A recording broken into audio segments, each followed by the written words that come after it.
नमस्कार दोस्तों। आपने देखा होगा कि बचपन में बहुत सारे बच्चों के हाथ पर या महिलाओं के हाथ पर या बुजुर्गों के हाथ पर नाम लिखा हुआ आपने देखा होगा, जो गुदाकर नाम लिखाया जाता था। और उस समय नाम लिखाए जाने का यह कारण था कि यदि कोई खो जाए, क्योंकि उस वक्त पढ़ाई नहीं थी, शिक्षा बहुत कम हुआ करती थी, तो नाम लिखा दिया करते थे घर वाले, ताकि अगर कहीं खो जाए तो वह नाम से पता चल सके कि फला व्यक्ति है। और पुराने समय में जितने भी मेले लगते थे, सार्वजनिक स्थानों पर जो प्रदर्शन होते थे, धार्मिक आयोजन होते थे, उस जगह टैटू बनाने वाले या नाम गोदने वाले बैठे होते थे। बाद में अब आधुनिक दौर में अब यह नाम लिखने वाली परंपरा, टैटू जिसे आप कहते हैं, आपने देखा होगा कि आजकल टैटू का कितना ज्यादा शौक युवाओं पर चढ़ा है। खासतौर पर इसलिए भी आपने देखा होगा कि बड़ी बड़ी सेलिब्रिटीज भी टैटू अपने शरीर पर बनवाते हैं, और कई कई तो पूरे शरीर पर टैटू बनवा लेते हैं। आपने देखा होगा कि चाहे फिल्म स्टार हो, चाहे कोई आपका पसंदीदा खिलाड़ी हो, उसके हाथ पर, पैर पर, पीठ पर कहीं भी कहीं ना कोई टैटू नजर आ जाता है। फिर उसे देखकर बहुत सारे लोग टैटू बनवाते हैं, और यह इतना बड़ा व्यवसाय बन गया है कि आपको जगह जगह टैटू बनाने वाले मिल जाएंगे। लेकिन टैटू बनाया जाना कितना खतरनाक हो सकता है, इस बारे में शायद अधिकांश लोगों को पता नहीं है।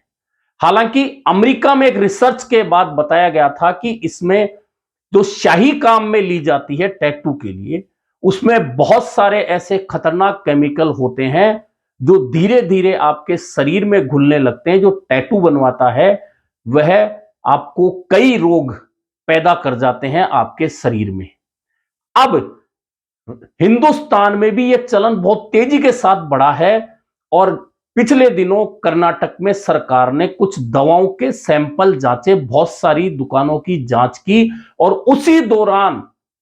टैटू बनाने वाली स्याही की भी जांच हुई। तो बड़े खतरनाक परिणाम आए, और पाया गया कि उसमें 22 तरह की खतरनाक केमिकल थे जो आपके शरीर को नुकसान पहुंचा सकते हैं, आपको कई तरह के रोग दे सकते हैं। अब कर्नाटक सरकार ने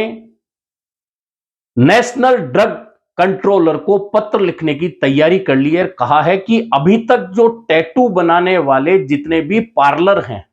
जो आपको जगह जगह दिख जाएंगे,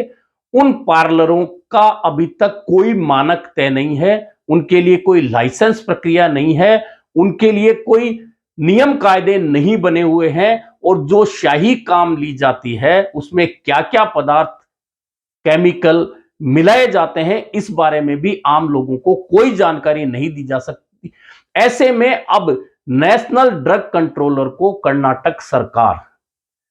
जितने भी टैटू पार्लर हैं उनके लिए नियम बनाने के लिए, और शाही जो वे यूज करते हैं उसमें क्या क्या पाया जाता है, इसके बारे में एक मानक तय करने के लिए पत्र लिख रही है कर्नाटक सरकार। और वहां जितने भी टैटू पार्लर है उनके लिए सरकार बहुत जल्दी नियम बनाने वाली है। दरअसल कर्नाटक सरकार के मंत्री हैं दिनेश गुंडू राव, और दिनेश गुंडू राव ने बताया है कि राज्य में टैटू इंक के सैंपल्स में 22 धातु पाए गए। अब 22 धातु पाए जाने के बाद इनके लिए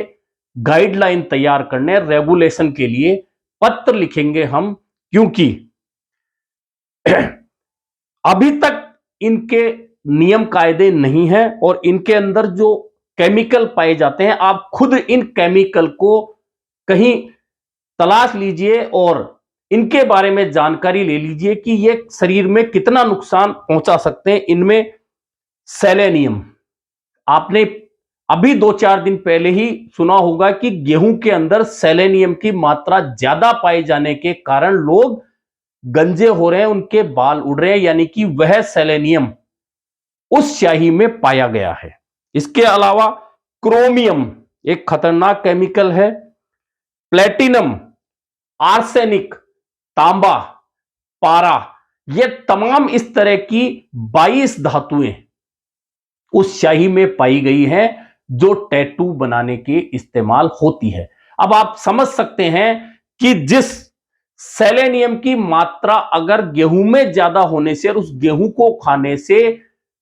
किसी एरिया विशेष के या उस गेहूं को खाने वाले तमाम लोगों के बाल धीरे धीरे उड़ रहे हैं, वे गंजे होने लग रहे हैं, तो वह कितना खतरनाक धातु हो सकता है। इसके अलावा दिनेश गुंडू राव जो कर्नाटक के मंत्री हैं, उनका कहना है कि रेगुलेट करे बिना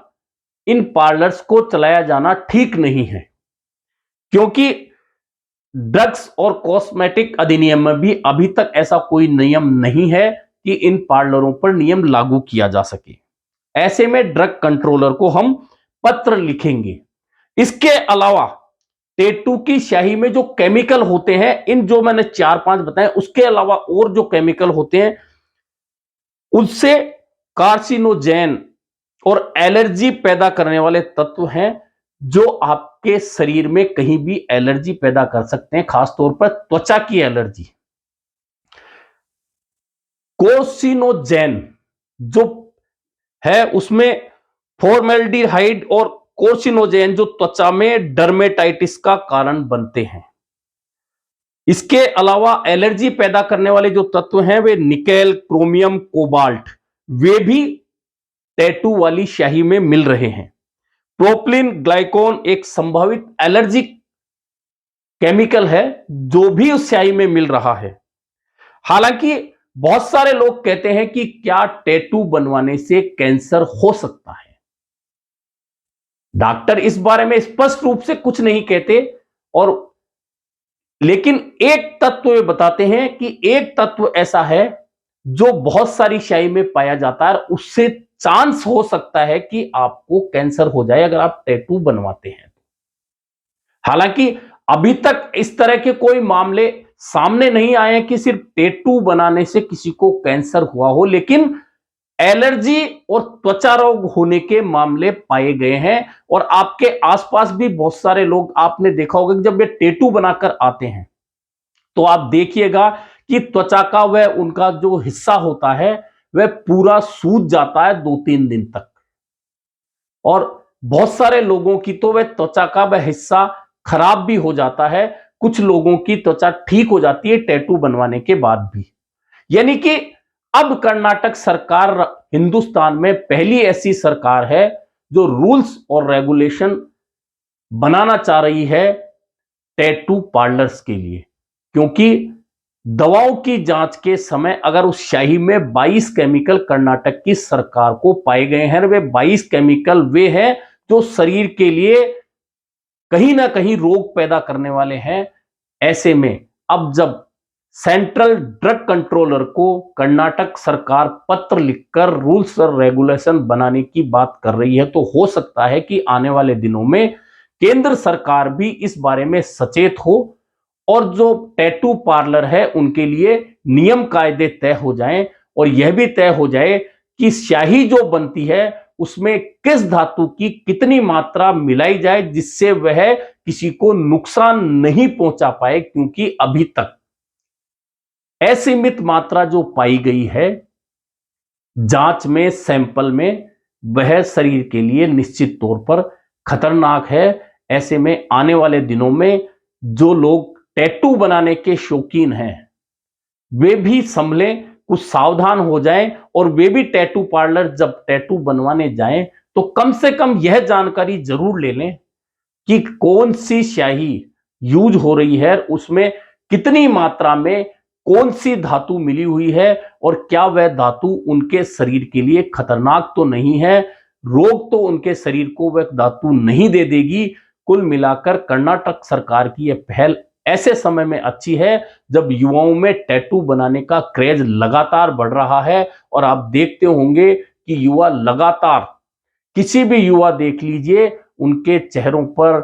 पीठ पर, हाथ पर, पैर पर बहुत सारी जगह टैटू बने हुए दिख जाते हैं। ऐसे समय में जब क्रेज बढ़ रहा है, और वह भले ही सेलिब्रिटीज को देखकर बढ़ रहा हो,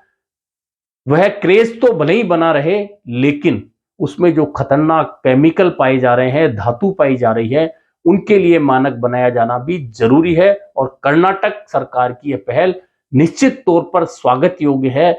अब आगे केंद्र सरकार क्या पूरे देश के लिए टैटू पार्लर के लिए कोई नियम कायदे बनाएगी और इन्हें ड्रग कंट्रोलर या किसी विभाग के अधीन लाकर इन पर शिकंजा कसेगी कि वे नियमानुसार कौन सी धातु किस चाय में कितनी मिलानी है, उसके मानक जो तय हैं उसके अनुरूप काम करें, ताकि लोग इसकी वजह से रोगों के शिकार ना हो पाए। अभी के लिए इतना ही, फिर मिलेंगे नए मुद्दे पर चर्चा के साथ।